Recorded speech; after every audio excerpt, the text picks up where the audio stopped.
teranglah. Mari bersama-sama kita katakan, kami memanggil generasi menjawab panggilan ilahi, memberi diri untuk mengabdi, tanggalkan beban yang halangi. Come on.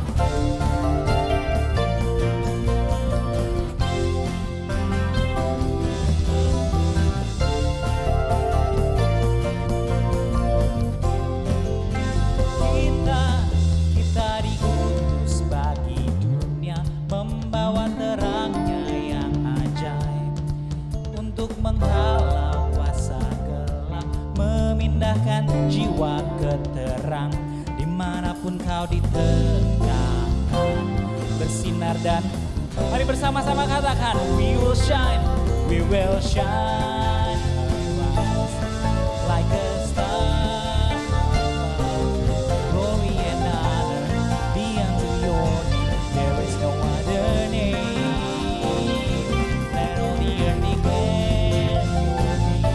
Rise up the street from death to life. Shout with your glory, our love is your mercy. There is no other name. Praise the name of Jesus. Katakan, kita diutus bagi dunia, membawa terangnya yang ajaib, untuk menghalau kuasa gelap, memindahkan jiwa ke terang. Dimanapun kau ditegakkan, bersinar dan jadilah terang. Semua, we will shine arise like a star above. Glory and honor be unto your name. There is no other name. Let all the earth declare your name. Rise up the street from death to life. Shout with your glory, our love is your mercy. There is no other name. We will shine, oh, we will shine, arise like a star above. Glory and honor be unto your name. There is no other name. Come on, let all the earth declare your name. Rise up the street from death to life. Shout with your glory, our life is your mercy. There is no other name. Praise the name of Jesus.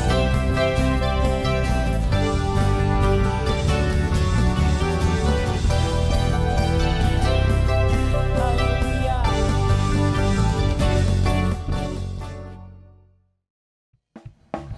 Karena dialah Allah yang mulia dan berkuasa. Mari hai segenap umatnya, bersorak-sorai bagi nama Tuhan. Haleluya. Come on.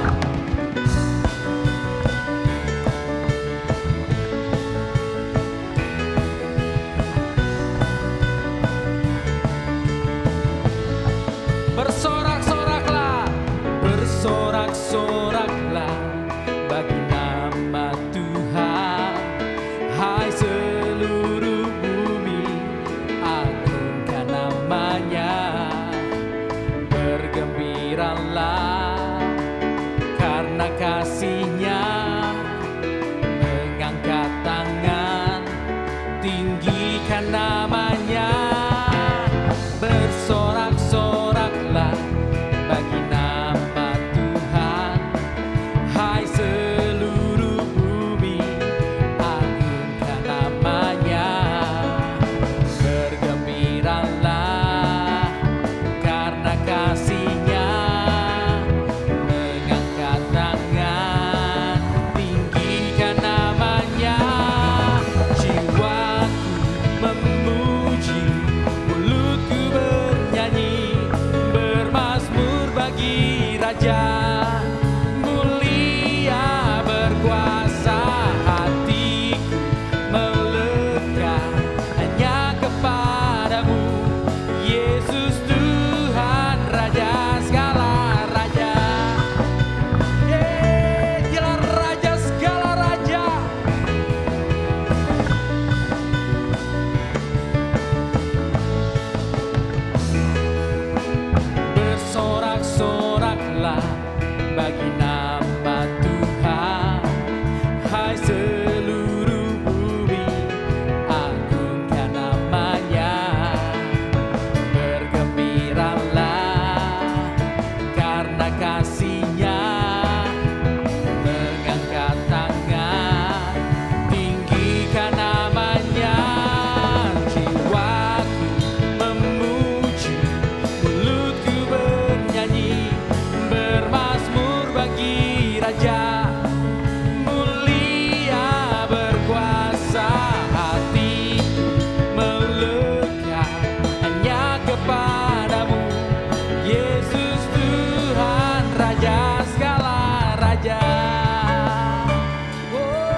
Nyatalah kuasa-Mu di dalamku, oh Tuhan, seperti api yang menghanguskan. Jiwaku kan aman di dalam-Mu, oh Tuhan, sebab Kaulah benteng perlindungan. Jiwaku memuji, mulutku bernyanyi, bermazmur bagi Raja. Mulia berkuasa, hatiku melekat hanya kepadamu, Yesus Tuhan Raja segala. Jiwaku memuji, mulutku bernyanyi, bermazmur bagi Raja. Mulia berkuasa, hatiku melekat hanya kepadamu, Yesus Tuhan Raja segala raja. Dialah Tuhan, Yesus Tuhan Raja segala raja. Yesus Tuhan Raja segala raja. Beri kemuliaan bagi Tuhan. Haleluya. Sebab kita sedang menyembah Allah yang penuh kuasa. Dia Allah yang mau dan selalu sanggup menolong setiap kita. Amin. Thank you Jesus. Terima kasih Tuhan. Katakan, semesta alam cerita kemegahan kuasa-Mu Tuhan. Langitlah tahta-Mu, bumi tumpuan kaki-Mu.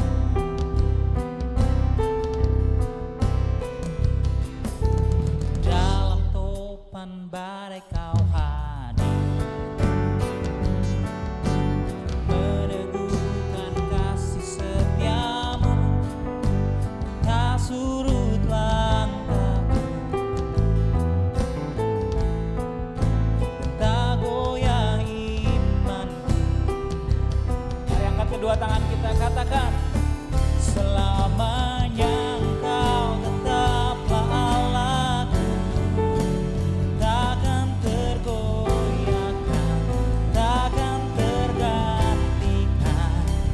Gelapnya malam tak akan menggentarkan, sebab kasih setia-Mu terangi langkahku. Biarlah tiap napasku cerita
tahun mujizat Tuhan, tahun miracle Tuhan, tahun kuasa Tuhan dinyatakan, God's Kingdom Authority dinyatakan.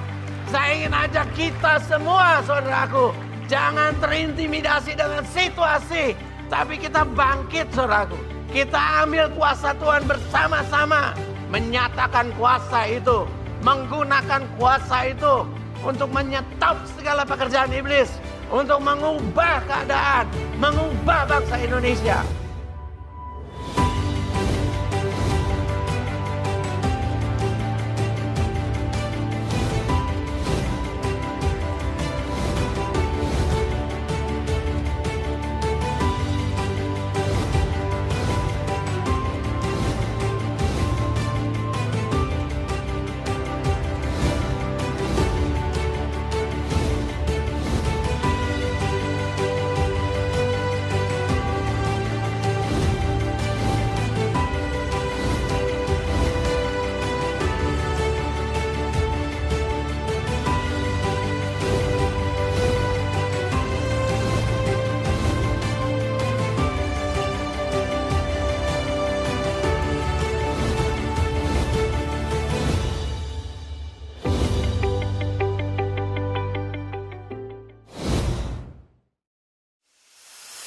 Shalom teman-teman Youth, apa kabarnya semuanya? Pastikan kita sehat-sehat semua ya hari ini. Teman-teman, kita mau mulai ibadah Youth online GKI Jakarta. Sebelum mulai ibadah, pastikan kita udah klik subscribe, like, dan share ke teman-teman semua biar kita bisa beribadah bersama hari ini. Teman-teman, selamat beribadah semuanya. Tuhan Yesus memberkati.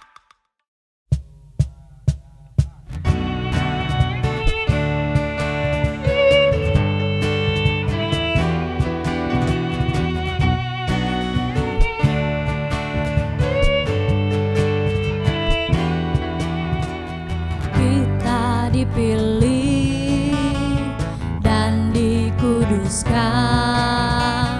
untuk memberitakan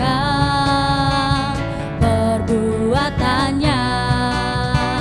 Sekarang saatnya bangkit nyatakan, Yesuslah Raja pemenang. Untuk selamanya Dia berkuasa, telah diberikan bagi kita kerajaan yang tak akan tergoncangkan. Sampai selamanya pengharapan bergelora dalam kita. Kekal mulia namamu Yesus Tuhan.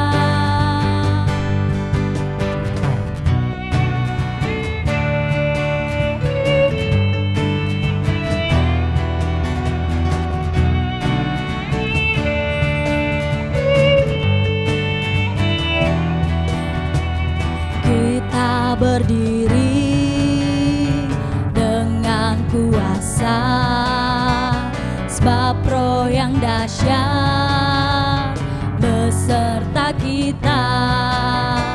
Sekarang saatnya bangkit nyatakan, Yesuslah Raja pemenang. Untuk selamanya Dia berkuasa, telah diberikan bagi kita kerajaan yang tak akan tergoncangkan. Sampai selamanya pengharapan bergelora dalam kita. Kekal mulia namamu Yesus Tuhan. Haleluya. Biarlah musik memuji Engkau.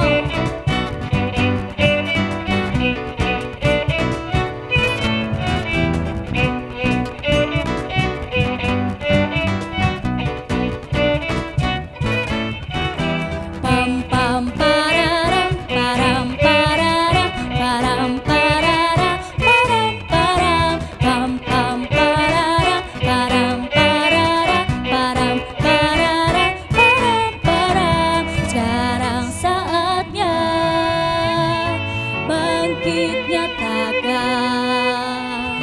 nama yang besar, Yesus Yesuslah Tuhan.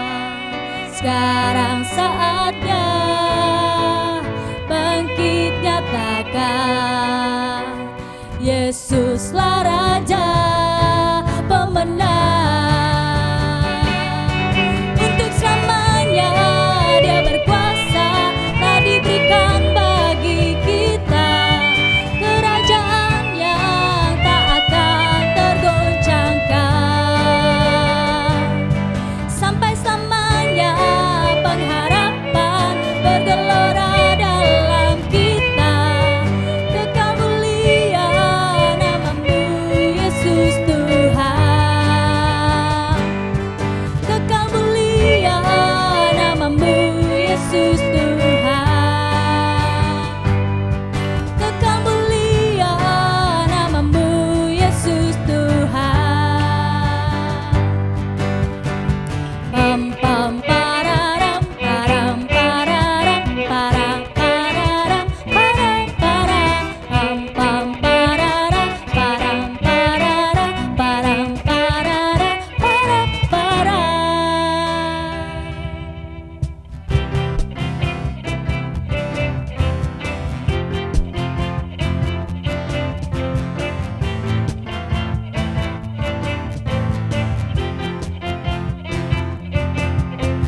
Tak pernah ku ragu akan kesetiaanmu, kau pegang hidupku. Sepenuh jiwaku ku yakin dan percaya, kau tuntun langkahku. Yesus, Kaulah Raja dalam hidupku, berkuasa berjaya untuk selamanya. Hanya Kau Tuhan, sumber kekuatan, kuasa-Mu tercurah bagiku senantiasa. Denganmu Tuhan, ku kan berjalan dari kemuliaan sampai kemuliaan selamanya.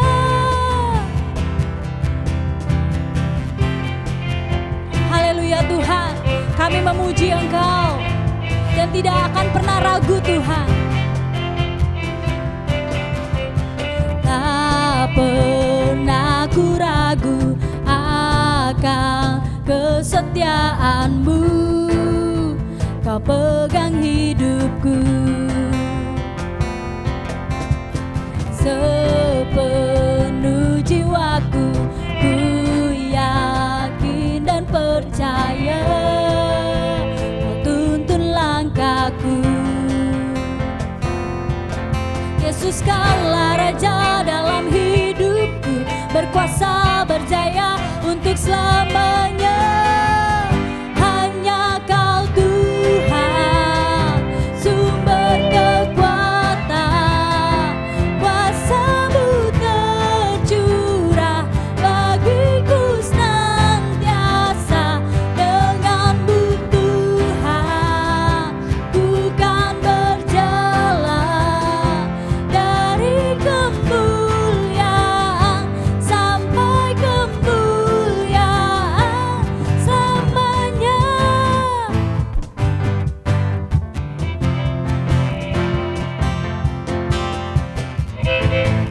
Sama-sama kita katakan, Yesus Engkaulah Raja. Yesus, Kaulah Raja dalam hidupku, berkuasa berjaya untuk selamanya. Yesus, Kaulah Raja dalam hidupku, berkuasa berjaya untuk selamanya. Hanya Kau Tuhan, sumber kekuatan, kuasa-Mu tercurah bagiku senantiasa. Denganmu Tuhan, ku kan berjalan dari kemuliaan sampai kemuliaan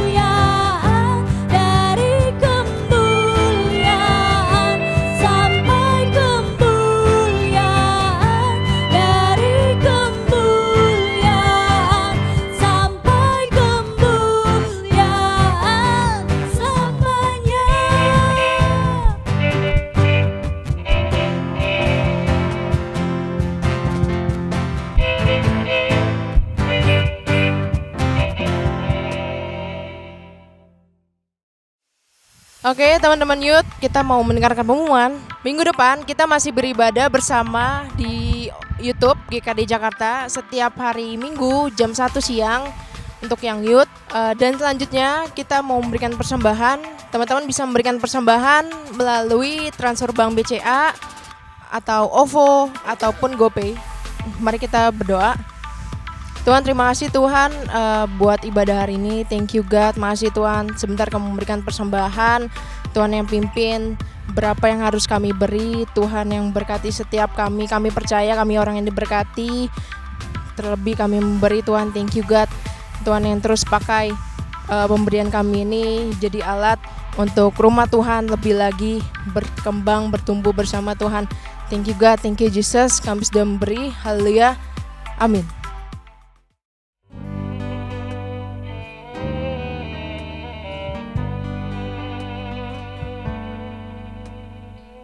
Engkau Tuhan yang begitu setia bagi setiap kami. Haleluya Tuhan. Kesetiaan-Mu di hidupku jauh lebih dari apapun,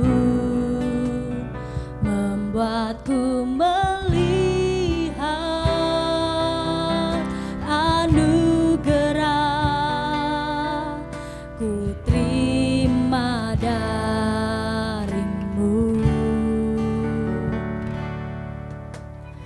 Rancangan-Mu tak terselami,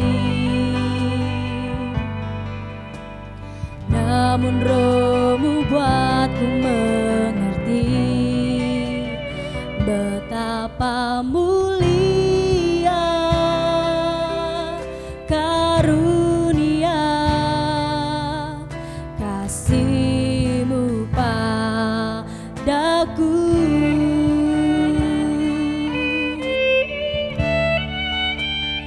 Ku agungkan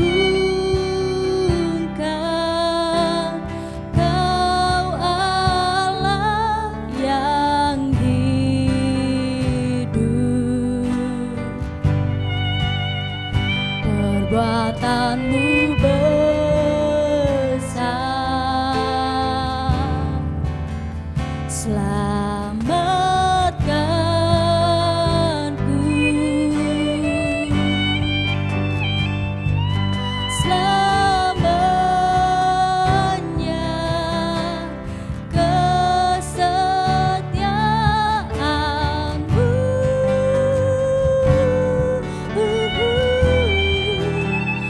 Ku bersyukur Tuhan, ku terima janji-Mu.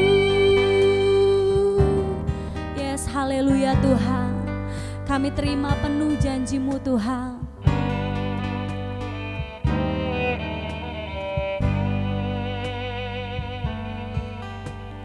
Rancangan-Mu tak terselami, namun Roh-Mu buatku mengerti betapa mulia karunia kasih-Mu padaku.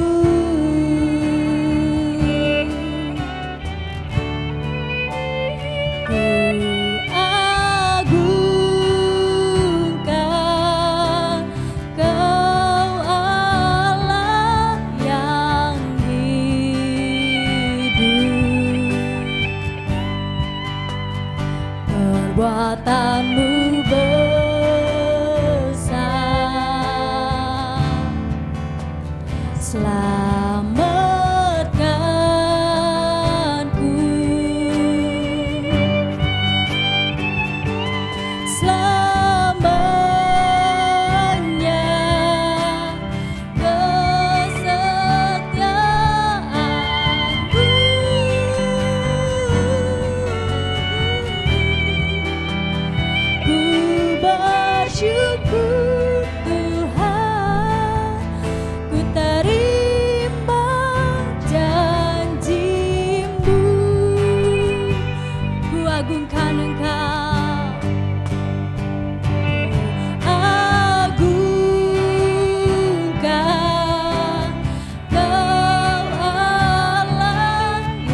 kekuatanmu besar.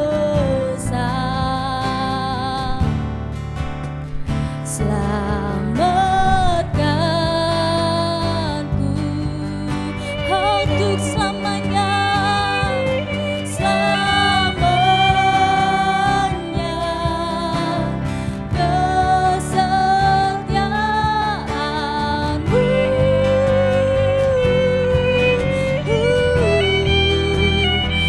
ku bersyukur Tuhan, ku terima janji-Mu.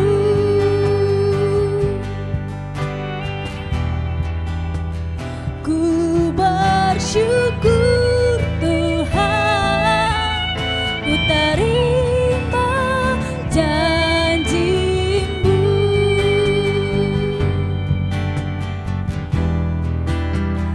Ku bersyukur Tuhan, ku terima janji-Mu.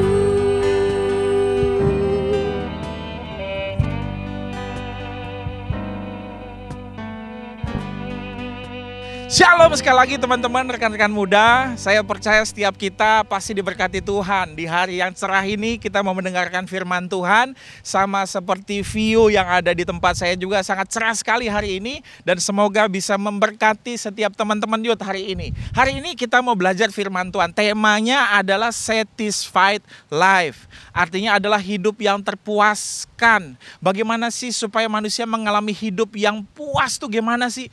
Atau bisa dibilang juga sebenarnya hidup yang bisa dinikmati. Atau dalam bahasa Inggrisnya enjoy your life. Kita mau belajar hari ini. Hidup yang bisa dinikmati, enjoying your life itu kayak apa sih ya? Apakah dengan mencari uang sebanyak-banyaknya? Kalau kita udah punya banyak uang lalu kita bisa beli barang apapun yang kita mau. Ataupun misalnya kalau kita udah banyak uang, kita bisa traveling keliling dunia. Apakah hidup seperti itu yang akan memuaskan kita? Nah, hari ini kita mau belajar firman Tuhan seperti apa sih sebenarnya hidup yang bisa dinikmati. Hidup yang sangat memuaskan itu seperti apa? Yuk kita belajar firman Tuhan. Kita buka sama-sama dari kitab Matius 6. Ayat yang ke-33. Kita buka firman Tuhan Matius 6 ayat 33. Firman Tuhan bilang begini. Tetapi carilah dahulu kerajaan Allah dan kebenarannya, maka semuanya itu akan ditambahkan kepadamu. Teman-teman, poin yang pertama, manusia akan puas hidupnya. Dia akan satisfied, mengalami kepuasan, dia bisa menikmati hidupnya ketika dia memiliki hubungan yang baik dengan Tuhan. Sampai mujizat menjadi nyata. Yes, terima kasih Tuhan atas malam hari ini Tuhan. Sebentar hamba ingin saat teduh, berarti saat teduh hamba Tuhan. Biarlah firman-Mu merema Tuhan dalam hidup hamba sebelum hamba tidur. Terima kasih Yesus. Haleluya. Amin.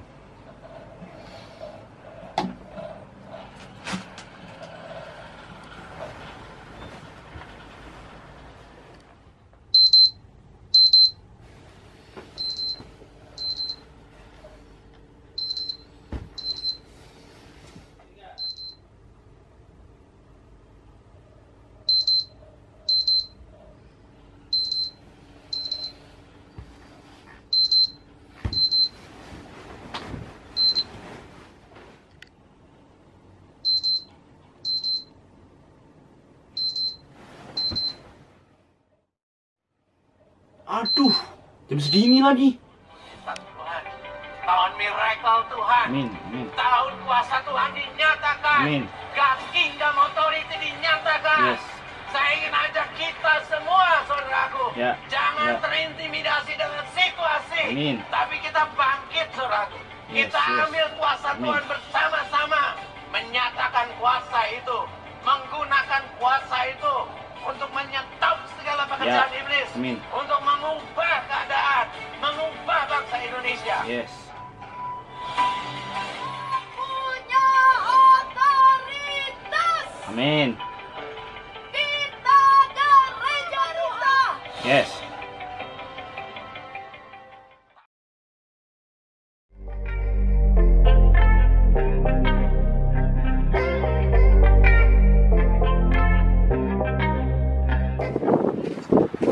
Halo bang. Woi, halo Bi. Cewek lu ibadah nih. Iya bang, ibadah. Bagus Bi. Emang pembicaranya siapa kemarin? Dan Edu bang, Roto bang. Sama Meli Jordannya terus ya, abis itu ya. Abi. Wah, lu nggak ibadah ya? Yang khotbah kan Pastor Andi. Iya bang, kemarin gua udah siangan ibadah. Bi, kalau lu pengen punya hubungan yang baik sama Tuhan, harus ibadah. Ya, teman-teman, manusia yang berhasil, manusia yang sukses dan hidupnya menikmati hidup adalah manusia yang memiliki hubungan yang dekat sama Tuhan. Manusia atau orang yang rajin beribadah, senang beribadah, ya, ikut beribadah online juga, ibadah offline juga, baca firman Tuhan, doanya setiap hari. Itu manusia yang menikmati hidupnya. Karena memang manusia itu diciptakan sama Tuhan sebagai makhluk sosial. Manusia itu diciptakan sama Tuhan adalah makhluk yang memiliki relasi. Kalau dia nggak punya relasi, hidupnya selalu ada yang kurang. Dulu senior rohani saya pernah bilang begini, ya, manusia itu hatinya sudah didesain sama Tuhan.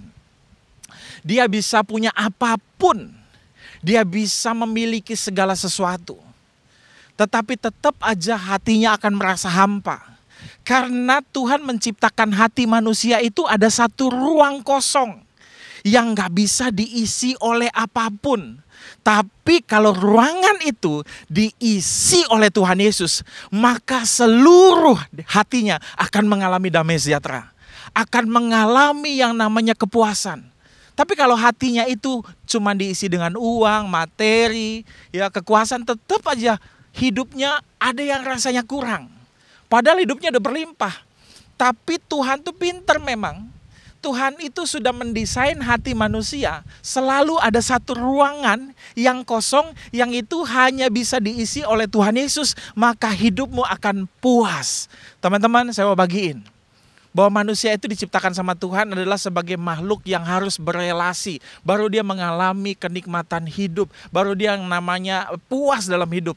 Maka itu saya mau bagiin yang paling terutama, yang paling pertama, untuk manusia bisa menikmati hidup ketika dia memiliki hubungannya yang baik dengan Tuhan. Nah, dulu waktu Adam diciptakan sama Tuhan dengan Hawa, Tuhan menciptakan Adam dan Hawa dan menaruh di Taman Eden. Taman Eden itu tempat di mana manusia mengalami kelimpahan. Adam dan Hawa nggak kekurangan makanan, nggak kekurangan apapun. Dia berlimpah-limpah. Tapi yang paling penting dari Taman Eden itu adalah bukan Taman Edennya. Yang paling penting di Taman Eden buat manusia pada waktu itu adalah Tuhan Yesus sendiri. Ya waktu itu ya waktu itu belum mengenal Tuhan Yesus. Tapi yang paling penting di Taman Eden itu adalah Tuhan. Jadi manusia ngalamin kelimpahan, tapi yang paling penting di Taman Eden pada waktu itu bukan kelimpahan. Yang paling penting di Taman Eden pada waktu itu adalah Tuhan sendiri. Nah, ketika manusia jatuh dalam dosa, hubungannya dengan Tuhan rusak. Dan akhirnya manusia mulai ketakutan, hidupnya nggak maksimal lagi. Dan dia mulai ketakutan, khawatir. Dia pikir ya, kita pikir mungkin hubungan kita dengan sesama kita yang membuat kita puas. Ternyata enggak. Buktinya ketika Tuhan mendatangi Adam dan ditanya sama Tuhan, kenapa kamu berbuat dosa? Ternyata Adam menyalahkan Hawa. Wanita ini, perempuan ini yang menggoda aku gitu, yang menyuruh aku makan. Jadi hubungan Adam pun dengan pasangannya tidak membuat dia puas. Jadi sekalipun pasangan hidup kita yang kita pikir kayaknya wah dia romantis sekali, ya, dia seperti pangeran atau dia seperti Tuan Putri, tetap aja tidak akan pernah memuaskan kita. Yang bisa memuaskan hidup kita hanya hubungan kita dengan Tuhan. Ya, teman-teman. Ya. Setelah manusia keluar dari Taman Eden, hidupnya menjauh dari Tuhan, mulai ngalamin banyak kesusahan. Manusia tidak lagi menikmati hidupnya dan selalu mengalami penurunan, mengalami sakit penyakit karena hubungannya dengan Tuhan. Jadi saya mau bagiin sama teman-teman youth, Hubungan kita dengan Tuhan yang membuat hidup kita bisa dinikmati. Kalau hubunganmu dengan Tuhan buruk, maka hidupmu tidak akan nikmat. Hidupmu tidak akan terpuaskan. Karena dalam hati kita ada satu ruangan yang cuma bisa diisi oleh Tuhan Yesus, maka hidupmu akan benar-benar mengalami damai sejahtera. Nggak bisa diisi pakai uang, nggak bisa diisi pakai pasangan. Hanya bisa diisi dengan Tuhan Yesus satu ruangan itu. Maka diisi dengan apapun pasti kamu puas karena udah ada Tuhan Yesus. Tapi sekalipun segala sesuatunya kamu isi di hatimu, tapi nggak ada Yesus, tetap selalu ada yang kurang ya. Nah, saya mau bagiin sama teman-teman. Kita pikir doa ya, hubungan kita dengan Tuhan kan berdoa. Baca firman, kita pikir doa dan baca firman gak ada untungnya gitu ya. Habis kita doa gak ada tuh malaikat turunin duit 1 juta nih. Habis doa, kalau kita habis berdoa kan dapat berkat 1 juta dari malaikat kasih uang 1 juta gitu ya turun dari surga. Mungkin kita langsung rajin baca firman Tuhan gitu ya. Wah, baca firman tiap hari, habis baca firman kita dapat uang 1 juta. Mungkin begitu ya. Mungkin kita pikir doa tuh gak bikin saya dapat uang. Doa baca firman Tuhan gak ada untungnya. Tapi saya mau bagiin sama Bapak Ibu, sama teman-teman youth gitu ya. Saya mau bagiin sama teman-teman youth. Ada sebuah penelitian yang mengatakan bahwa ternyata doa kita kepada Tuhan itu bisa meningkatkan daya tahan tubuh. Dan kemungkinan untuk bisa menurunkan tekanan darah itu sangat-sangat mungkin. Ada sebuah penelitian di Amerika yang menyatakan bahwa doa itu bisa meningkatkan daya tahan tubuh. Kita kalau berdoa, daya tahan tubuh kita naik. Kita bisa sedikit lebih kebal daripada orang lain terhadap penyakit. Wah, karena kita berdoa. Ya, itu penelitian. Tapi saya percaya banget itu karena kuasa darah Tuhan Yesus. Makanya berdoa. Hubungan kita sama Tuhan bisa membuat hidup kita nikmat. Kalau kita sakit-sakitan, gimana mau liburan? Kalau kita sakit-sakitan, gimana mau studi? Gimana mau mencapai cita-cita? Tapi kalau kita berdoa, tubuh kita lebih sehat. Ya, dan tekanan darah kita akan lebih normal. Kalau kita berdoa, ada penelitian lagi bilang, kalau kita berdoa, doa membuat orang lebih menguasai diri dan tidak mengikuti hawa nafsunya. Kalau kita berdoa ya kan, kita jadi orang yang lebih baik. Enggak jadi perampok, enggak jadi maling, enggak suka marah-marah, enggak gampang pukul orang. Emosinya lebih stabil. Kita hidupnya bisa lebih mencapai tujuan hidup kita dalam Tuhan kalau kita berdoa. Lalu kalau kita berdoa yang ketiga, ada penelitian berkatakan doa itu diindikasikan bisa meningkatkan kadar hormon dopamin. Teman-teman tahu nggak hormon dopamin itu buat apa? Hormon dopamin adalah hormon yang memberi rasa senang atau bahagia dalam hidup kita. Ya, kita kan kalau mau ketawa-ketawa kebahak-kebahak gitu ya, kita nonton stand up comedy gitu ya. Ya enggak? Ya, kita nonton lawak-lawak, kita ketawa gitu ya. Habis ketawa ketemu masalah, stres lagi, nangis lagi. Ya kan? Habis ketawa, nangis lagi karena ada masalah. Tapi kalau kita berdoa, maka tubuh kita akan mengeluarkan hormon dopamin secara proporsional. Mungkin nggak berkelebihan ya kayak kita nonton stand up comedy gitu ya, ketawanya mungkin nggak. Tapi dia proporsional, akan memberi kita rasa damai sejahtera. Hidup kita lebih tenang, nggak khawatir, dan kita lebih mudah senyum, lebih bahagia. Jadi tubuh kita aja confirm loh, kalau kita berdoa memiliki hubungan dengan Tuhan, keluar hormon yang positif. Keluar hormon dopamin yang memberikan rasa senang, rasa bahagia dalam tubuh kita. Itu penelitian loh. Dan penelitian itu juga mengatakan bahwa di Amerika menyatakan sebuah penelitian bahwa orang yang berdoa umurnya lebih panjang daripada orang yang gak suka berdoa. Ya nggak 100% semuanya iya sih, tapi setelah diteliti mungkin sebagian banyak orang yang berdoa ditemukan umurnya lebih panjang daripada yang tidak suka berdoa.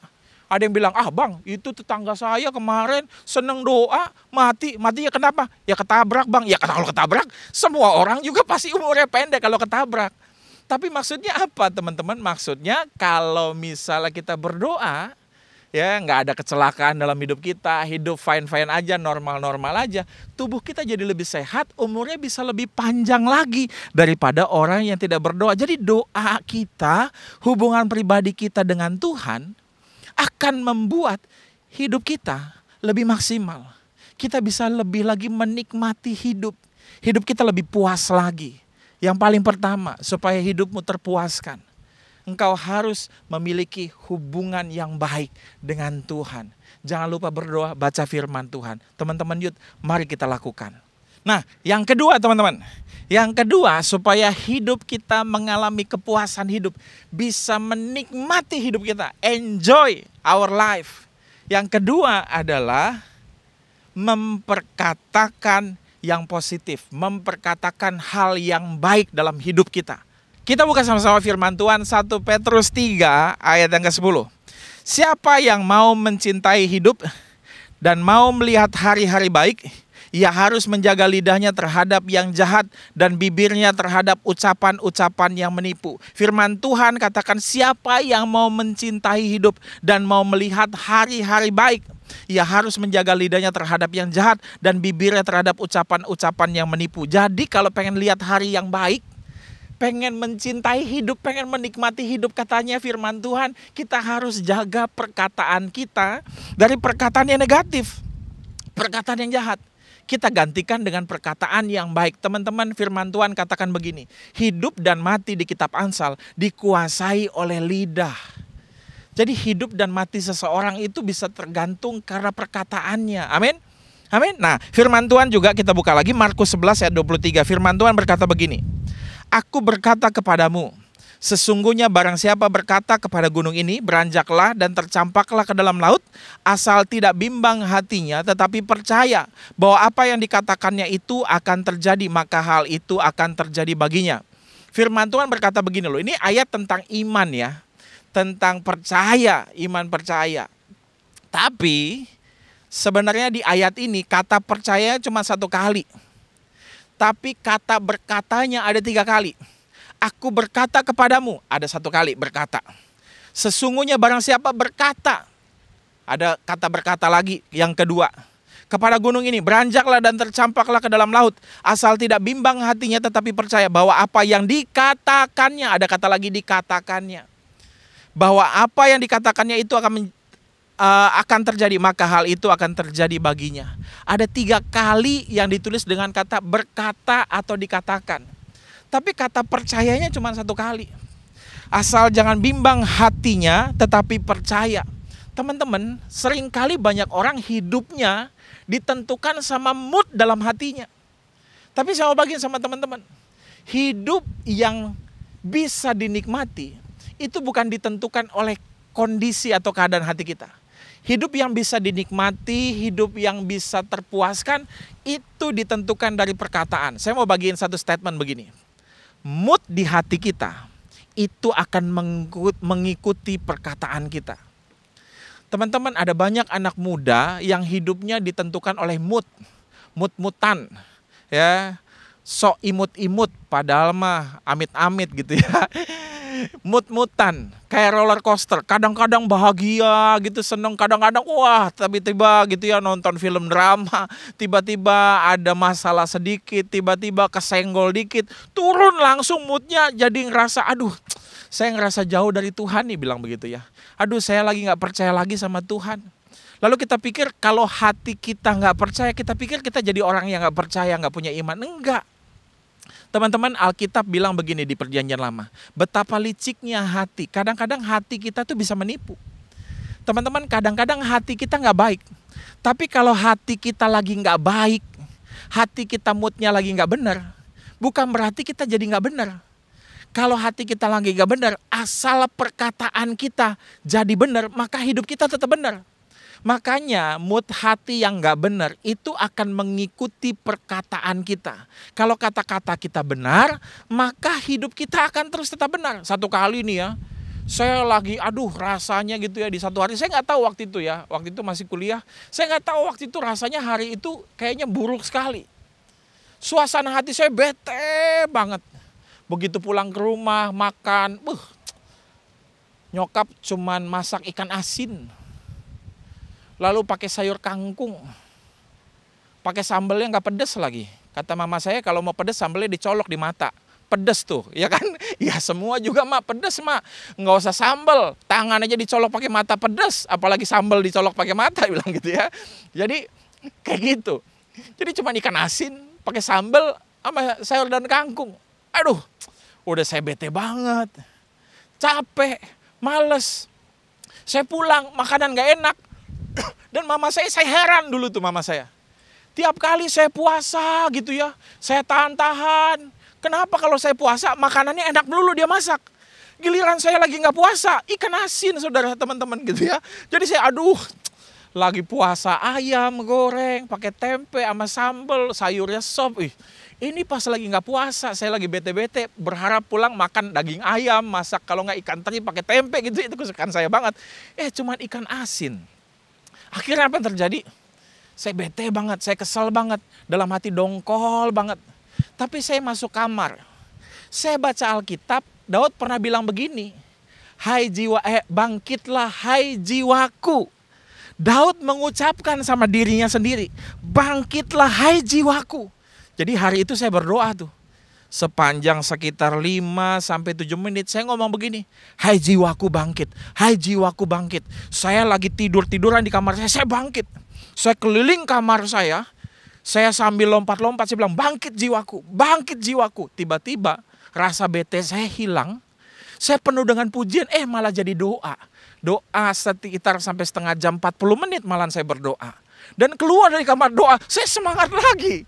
Karena hati saya mengikuti apa yang saya ucapkan. Jangan kebalik. Teman-teman, kadang-kadang perkataan kita suka ngikutin apa isi hati kita. Padahal hati kita lagi bad mood. Teman-teman, hidup itu tidak ditentukan dari apa yang ada dalam hati kita.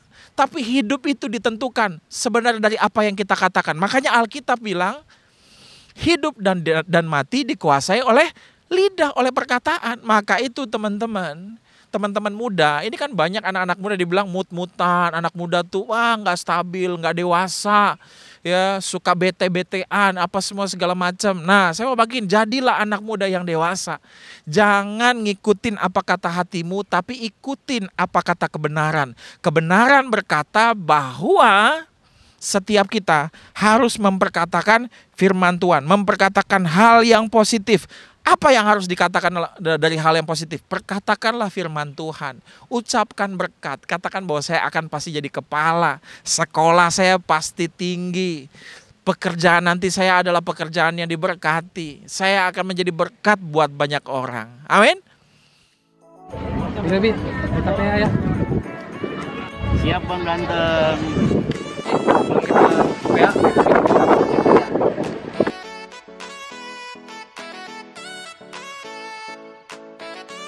Ayo kita minum.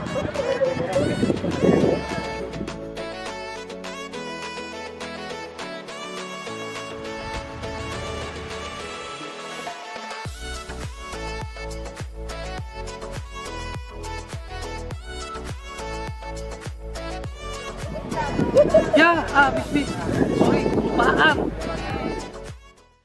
Ya, poin yang ketiga, bagaimana hidup kita bisa dinikmati, hidup yang bisa terpuaskan adalah poin yang ketiga, hidup yang menjadi berkat, alias hidup yang senang berbagi. Kalau hidup teman-teman pengen sukses, hidupmu harus berbagi. Karena memang Tuhan setting hidup manusia untuk jadi berkat, untuk berbagi. Kalau hidupnya hanya untuk diri sendiri, saudara teman-teman gak akan pernah puas. Nggak akan bisa menikmati hidup. Hidup yang bisa dinikmati adalah hidup yang bisa menjadi berkat. Kita buka sama-sama firman Tuhan, Efesus 2 ayat yang ke-10. Efesus 2 ayat yang ke-10. Karena kita ini buatan Allah, diciptakan dalam Kristus Yesus untuk melakukan pekerjaan baik yang dipersiapkan Allah sebelumnya. Ia mau supaya kita hidup di dalamnya. Teman-teman, saya mau bagiin sama teman-teman. Tuhan itu sudah menciptakan kita untuk melakukan pekerjaan baik. Jadi hidup kita ini disetting dari ujung kepala sampai ujung kaki untuk melakukan perbuatan baik, untuk melakukan pekerjaan baik. Kita saling berbagi, kita jadi berkat. Teman-teman, saya udah pernah ceritain di khotbah saya sebelumnya tentang seorang yang namanya John D. Rockefeller. Ini seorang yang kaya ya. Di khotbah saya This is the Love, saya pernah ceritain John D. Rockefeller ini seorang yang kaya. Ya, saya lupa di awal-awal abad 19, di awal tahun abad 19 dia lahir dan dia hidup. Dia jadi orang yang salah satu yang terkaya di Amerika. Bahkan kekayaannya hari ini kalau dibandingkan dengan Bill Gates lebih kaya dia kalau dihitung dari inflasinya ya, dari sisi inflasi. Jadi dia lebih kaya daripada Bill Gates kalau hari-hari ini uangnya dihitung dari inflasinya ya. Tapi John D. Rockefeller ini orangnya adalah orang yang suka menyendiri, nggak senang berbagi. Dan dia orangnya suka marah sama orang lain. Dia tidak menghargai bawahannya. Dia hidupnya adalah hidup yang introvert buat dirinya sendiri aja. Nggak senang berbagi, pelit, nggak mau memberkati orang lain, nggak mau menolong orang lain. Bahkan mungkin orang yang dekat dengan dia. Akhirnya apa yang terjadi? Satu kali John D. Rockefeller sakit dan dokter berkata bahwa hidupnya nggak akan lama lagi. Semenjak hari itu, John D. Rockefeller berubah gaya hidup. Dia lebih menghargai orang. Dia lebih menolong orang lain lagi.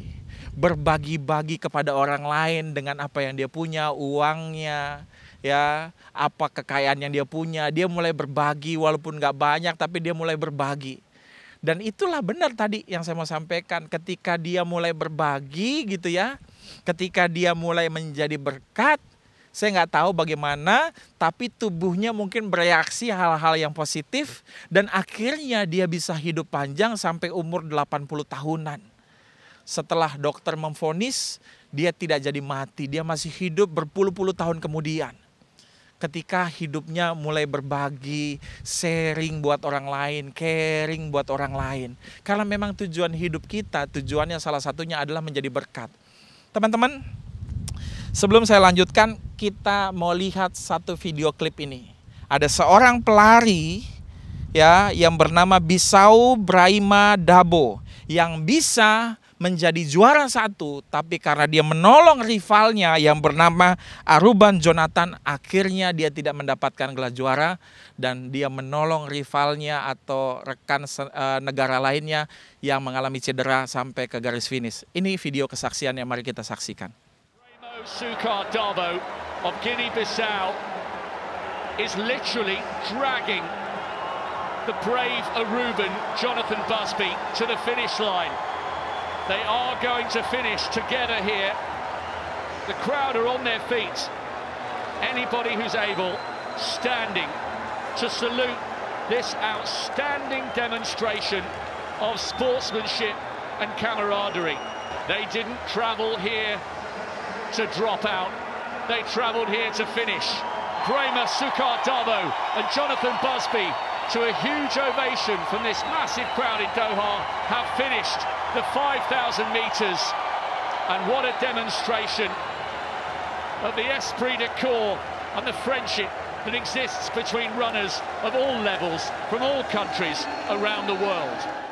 Nah, teman-teman udah lihat ya, bagaimana si Bisau Braima Dabo ini menolong temannya. Harusnya dia bisa menjadi juara satu untuk berlari masuk ke garis finish.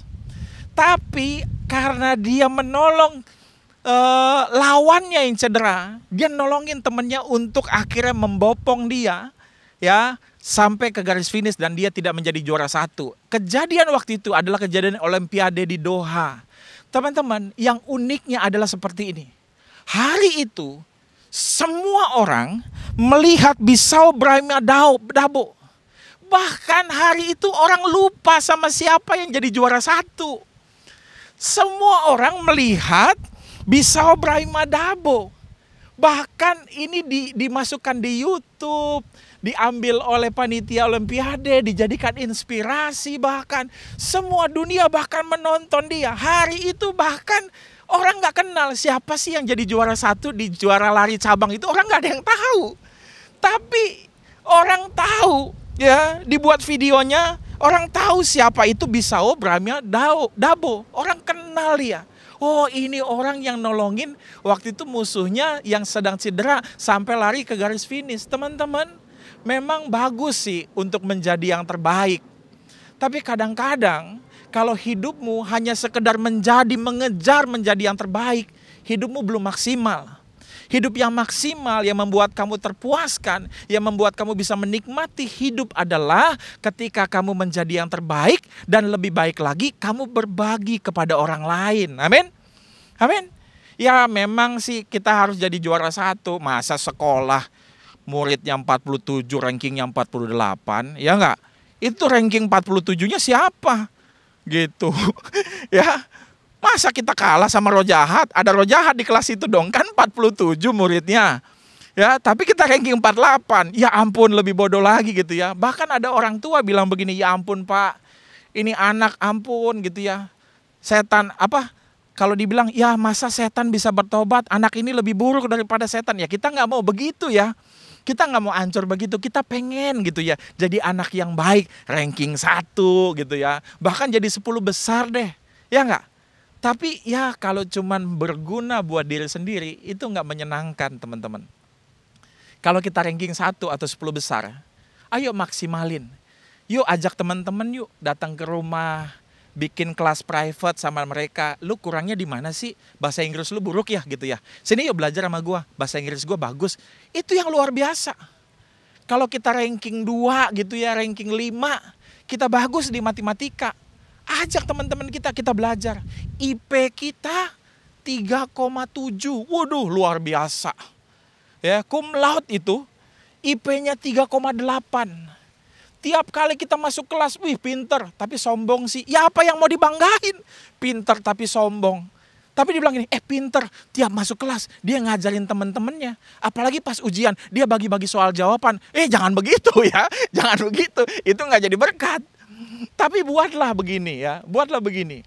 Waktu teman-teman lagi nggak bisa, IP kita bagus, kita ajarin. Saya dulu ada banyak teman-teman di pelayanan yang kuliahnya bagus-bagus. Waktu mereka kuliah, IP-nya dapat 3,4, 3,7, 3,8. Wah, saya bilang luar biasa, beberapa cum laude. Dan mereka anak-anak Tuhan. Dan apa yang mereka lakukan di kampus? Mereka ajakin teman-temannya, 2-3 orang yang nggak bisa dalam mata kuliah ini diajarin. Akhirnya mereka memberitakan Injil karena membuat kelas private gitu ya. Dan jadi berkat. Amin, teman-teman. Nah, saya mau bagiin sama teman-teman suatu cerita. Satu kali Bill Gates diajak wawancara. Di wawancara itu Bill Gates ditanya begini, menurut kamu siapa orang yang lebih kaya dari engkau? Bill Gates ditanya begitu. Menurut kamu siapa orang yang lebih kaya daripadamu, Bill Gates? Padahal Bill Gates itu adalah orang yang selalu tiap tahun menjadi orang terkaya ya. Di sebuah majalah tuh selalu menjadi orang terkaya di dunia adalah Bill Gates. Tapi Bill Gates ditanya, siapa orang yang paling kaya, yang lebih kaya daripada kamu? Lalu Bill Gates teringat kejadian 19 tahun lebih, di mana ketika Bill Gates waktu itu belum menjadi kaya. Dan dia menjadi pegawai sebuah kantor yang biasa-biasa. Lalu dia ada di New York, di bandara udara airport New York. Waktu itu Bill Gates 19 tahun yang lalu ada di bandara airport New York, dia pengen beli koran. Waktu dia pengen beli koran, dia datangi seorang penjual loper koran. Lalu dia berikan duitnya, dia mengambil koran. Dan duitnya cukup besar, lalu penjual loper koran berkata, saya tidak punya kembaliannya. Silakan kamu ambil saja koran tersebut. Saya sudah untung dan saya mau sharing keuntungan saya hari ini untuk saya berikan koran ini kepada kamu. Lalu Bill Gates hanya tercengang dan berkata terima kasih. Lalu dia berangkat. Waktu itu Bill Gates belum kaya. Lalu yang kedua, Bill Gates datang lagi ke bandara airport yang sama dan dia pengen beli koran lagi. Dan dia bertemu dengan penjual loper koran yang sama. Dan dia datang lagi, saya pengen beli banget koran kamu hari ini karena saya pengen baca berita. Tapi uang saya seperti yang kemarin. Saya tidak punya uang kecil, saya hanya ada uang yang besar ini. Lalu penjual korannya berkata lagi, ya, ini kamu ambil korannya, kamu nggak perlu membayar. Karena saya juga tidak punya uang kembalian dengan uang yang kamu berikan. Tetap sama, ya nggak? Kalau saya jadi penjual koran, kalau pertama ya udahlah kedua. Kalau kedua yang pertama, kalau kedua modus lu ya. Lu pengen banget lu dapat koran gratis, bayarnya segini melulu nggak ada kembalian gitu mungkin ya. Kita pikir. Tapi bapak penjual koran ini nggak begitu. Dia santai aja. Lalu dia bilang, ya udah nggak apa-apa. Hari ini saya sudah untung dan saya mau sharing profit saya dengan memberikan koran kepada kamu. Bill Gates akhirnya pulang ya naik pesawat dan dia mendapatkan 2 kali koran dari penjual koran yang tersebut. Lalu sekitar 19 tahun kemudian dia ingat bahwa ada seorang penjual koran yang dia pernah 2 kali beli dan dia dapat koran gratis karena nggak ada kembalian uangnya. Dan waktu itu Bill Gates sudah menjadi orang terkaya di dunia. Dan pada waktu itu Bill Gates berpikir tentang dia dan mencari dalam waktu 1,5 bulan. Bill Gates mencari penjual koran ini dan ketemu. Dan akhirnya didatengin penjual korannya. Lalu dia ngomong, hai penjual koran, kamu ingat saya nggak? Penjual korannya nggak kaget. Yang luar biasa penjual koran bilang, iya saya tahu kamu. Kan Bill Gates kan, ini orang nggak tahu siapa gue, dipikir gitu ya. Bila saya datang, kamu tahu nggak siapa saya? Iya saya tahu kamu, kata penjual korannya. Kamu tahu nggak, saya ini Bill Gates, orang terkaya di dunia. Iya, saya tahu aja. Yang bikin Bill Gates kaget, nih orang kok biasa aja ketemu orang paling kaya di dunia gitu ya. Iya, saya tahu kamu, kata penjual korannya. Lalu Bill Gates bilang gini, kamu tahu nggak, dulu saya pernah beli koran 2 kali sama kamu. Iya, saya tahu. Dan kamu nggak bayar kan, katanya gitu kan. Dan lu nggak bayar kan, nggak ada uang kembaliannya soalnya waktu itu gitu ya. Hari ini saya pengen membayar dan saya pengen membayar utang saya sama kamu. Kamu sebutkan apa saja yang kamu inginkan di dunia ini. Saya bisa belikan buat kamu. Lalu penjual korannya bilang begini, Bill Gates, maaf. Kamu tidak bisa membayar apa yang saya sudah berikan kepada kamu. Karena waktu itu saya menolong kamu membelikan koran pada waktu kamu dalam keadaan tidak kaya. Dan kalau hari ini kamu memberikan saya, menggantikan apa yang kamu pernah berikan sama saya pada saat dengan keadaan kaya, maka itu tidak bisa disamakan, dia bilang itu. Lalu Bill Gates mulai berpikir dan muncul dalam hatinya Bill Gates seperti ini, berpikir seperti ini. Oh iya benar, bahwa orang kalau pengen memberi, nggak harus dimulai dari kaya. Orang yang paling kaya di dunia adalah orang yang memiliki hati untuk memberi. Nggak perlu nunggu jadi kaya dulu baru bisa memberi. Teman-teman, kalau kamu pengen jadi orang yang sukses, nggak perlu nunggu kaya untuk bisa berbagi dulu. Apa yang kamu miliki, mari kita berbagi dari hal-hal yang kecil. Maka kamu jadi orang-orang yang sangat sukses. Karena kamu sesungguhnya orang yang kaya, lebih kaya daripada orang yang kaya. Teman-teman tahu nggak bahwa hidup kita memang disetting untuk memberi. Dari tubuh manusia kita ini, ternyata di dalam tubuh kita, lemak yang kita miliki itu bisa dijadiin sabun sampai berpuluh-puluh sabun. Itu lemak dalam tubuh kita. Apalagi lemak saya nih kayak ratusan kayaknya ya. Iya nggak, teman-teman? Tubuh kita ini bisa menghasilkan berliter-liter minyak goreng ternyata gitu ya dari tubuh kita.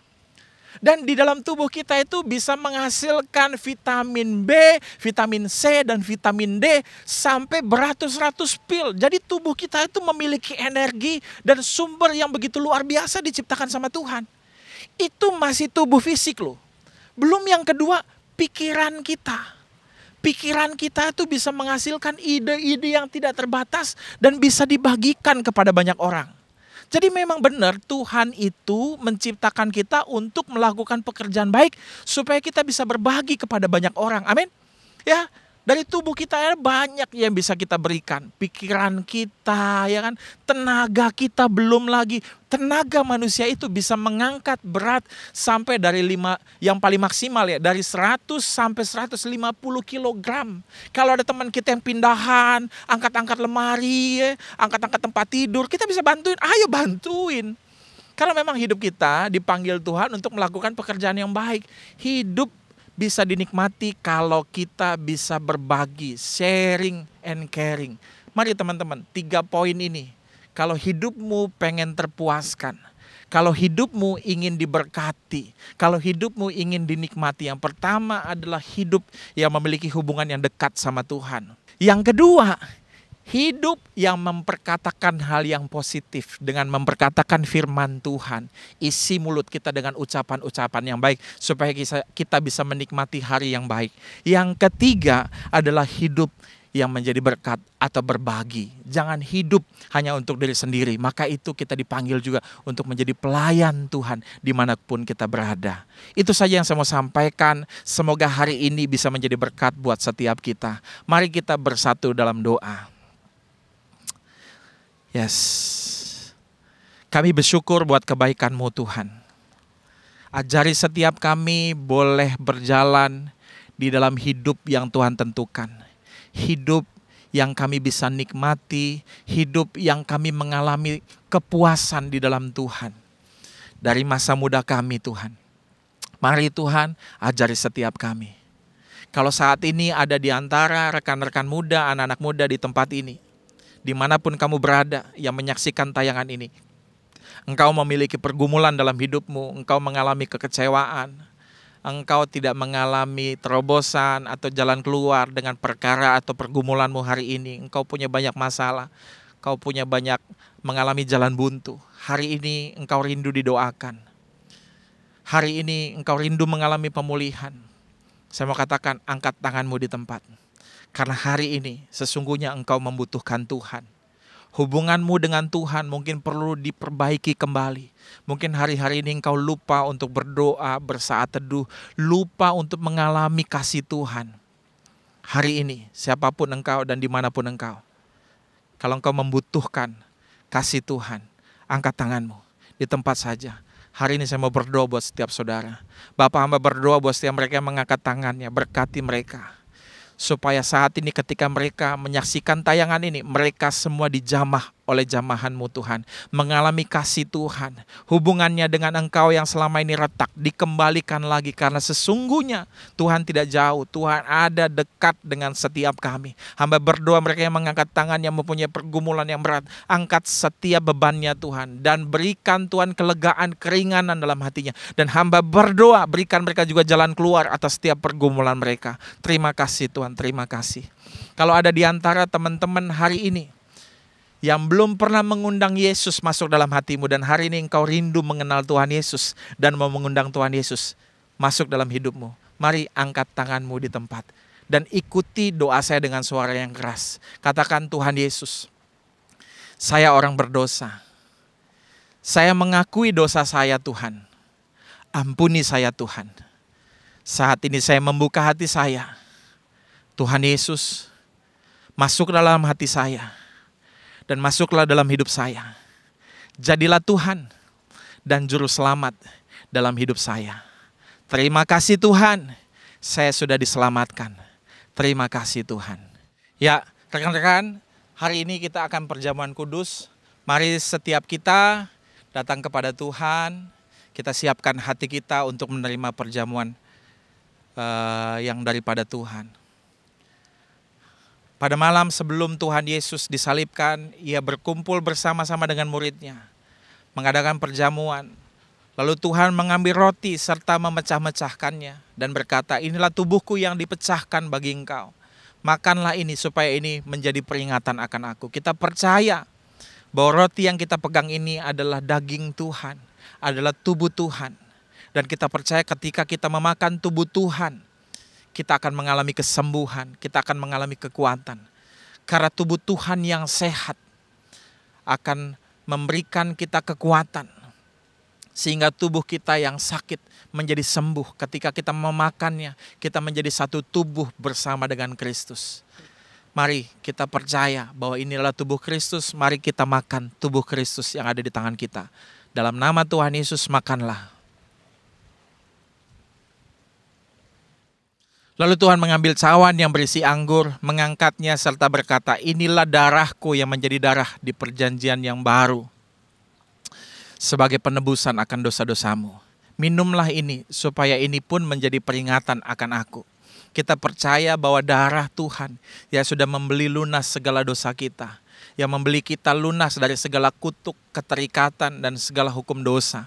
Kita percaya ketika kita meminum darah Tuhan, maka darah Tuhan akan melepaskan kita dari segala kebiasaan buruk, akan menghancurkan segala kutuk, membuat kita yang miskin menjadi kaya. Karena dengan kekayaan Kristus, kita menjadi kaya, sehingga Kristus menjadi miskin, supaya kita yang miskin menjadi kaya. Mari kita percaya bahwa ini adalah darah Tuhan. Mari kita minum darah Tuhan di dalam nama Tuhan Yesus. Minumlah darah Tuhan.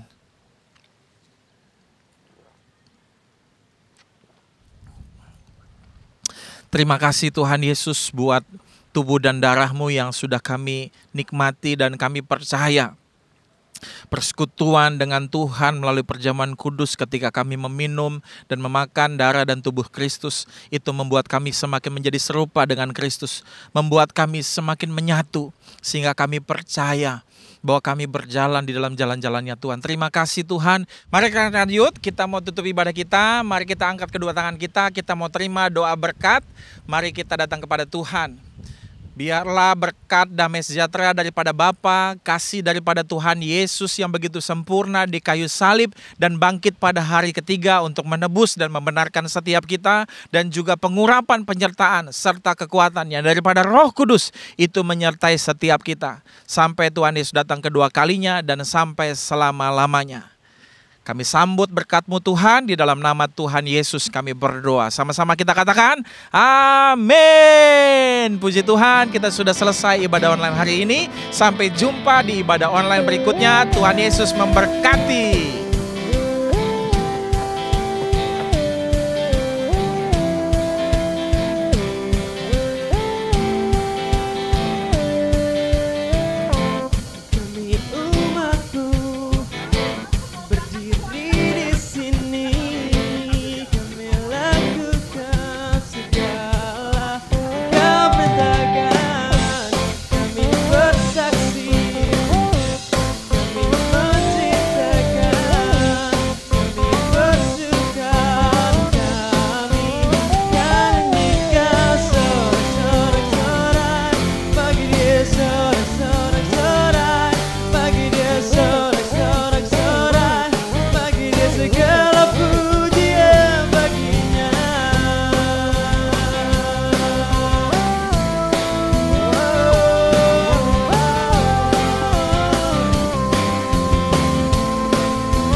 Tahun mujizat Tuhan, tahun miracle Tuhan, tahun kuasa Tuhan dinyatakan, God's Kingdom Authority dinyatakan. Saya ingin ajak kita semua, saudaraku, jangan terintimidasi dengan situasi, tapi kita bangkit, saudaraku. Kita ambil kuasa Tuhan bersama-sama, menyatakan kuasa itu, menggunakan kuasa itu untuk menyetop segala pekerjaan iblis, untuk mengubah keadaan, mengubah bangsa Indonesia.